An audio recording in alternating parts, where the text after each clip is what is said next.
Hello dear friends and families, আশা করি সবাই ভালো আছেন।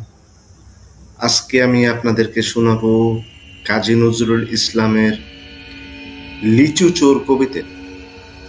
আশা করি শুনবেন, ভালো লাগবে। সঙ্গ দেওয়ার জন্য অনেক ধন্যবাদ।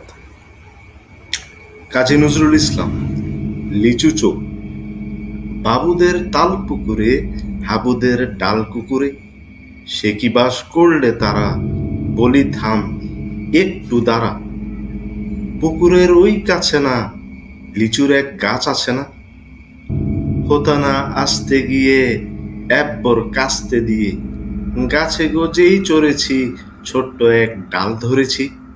ও বাবা, মরাত করে পড়েছি সরাত জোরে, পড়বি পর মালির ঘাড়ে, সে ছিল গাছের আড়ে। বেটা ভাই বড় নচ্ছার, ধুমাধুম গোটা দুচ্চার, দিলে খুব কিল ও ঘুষি, একদম জোরসে ঠুসি।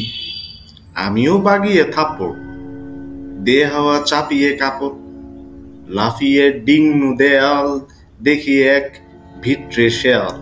ও বাবা, শেয়াল কোথা, ভেলোটা দাঁড়িয়ে হতা, দেখে যেই আতকে উঠা, কুকুরও জাড়লে ছোট। আমি কই কম্ম কাবার, কুকুরেই করবে সাবার। বাবা গো মা গো বলে পাঁচিলের ফকল বলে, ঢুকে গিয়ে বোসদের ঘরে, যেন প্রাণ আসলো ধরে। যাব ফের, কানমলি ভাই, চুরিতে আর যদি যাই, তবে মোর নামই মিছা, কুকুরের চামড়া খিচা। সে কি ভাই যায় রে ভুলা, মালের ওই পিটুনিগুলা। কি বলিস ফের হপ্তা, তবা নাক খপ্তা।